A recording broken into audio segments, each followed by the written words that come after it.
Faraday's planet is collapsing and so he decides to go to Earth. He promises that he will return. Now they are in London and Justin leaves to visit his family. Faraday meets the team he's picked up. He wastes no time in the ceremony and goes straight to the original patent without further ado. Hatch reassures the crowd that Faraday is actually friendly.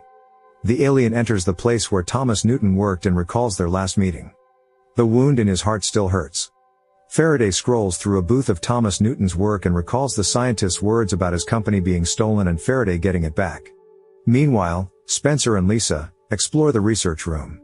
Faraday's group complains that the alien has given them different tasks without explaining the overall purpose, but it seems he has no intention of explaining anything to them.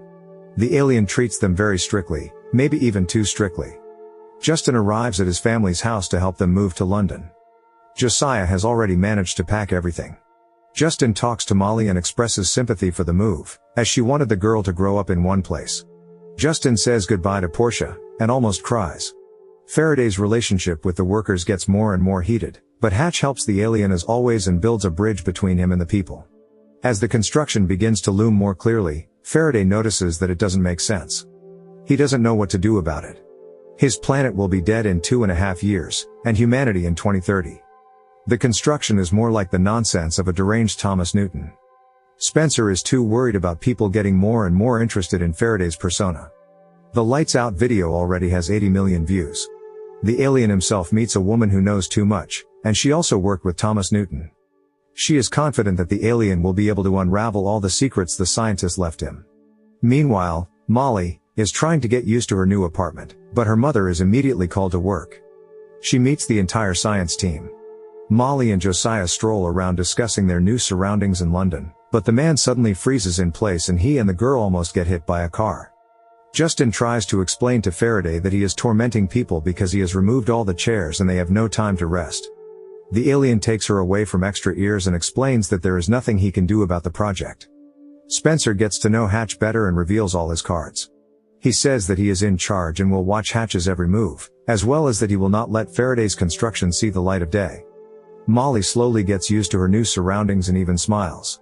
Faraday slowly goes crazy and yells at Molly, who is not assembling the construction set according to the instructions. Justin chases him away, and he goes to the science base, where Watt is waiting for him. She drinks bourbon and tells Faraday about her friendship with Thomas Newton. It turns out that he told her about being an alien, so she knows that Faraday is not from this solar system either. Josiah brings her old research to her daughter's room, since they can't see the tritium they so desperately need. They talk nicely and the father supports his daughter, who seems to be getting better. Watt takes him to a bar and gets him drunk on alcohol. She tells him that he needs to awaken a human being to become a demigod like the other demigods on his planet. Thomas Newton foresaw this and played this Russian roulette game.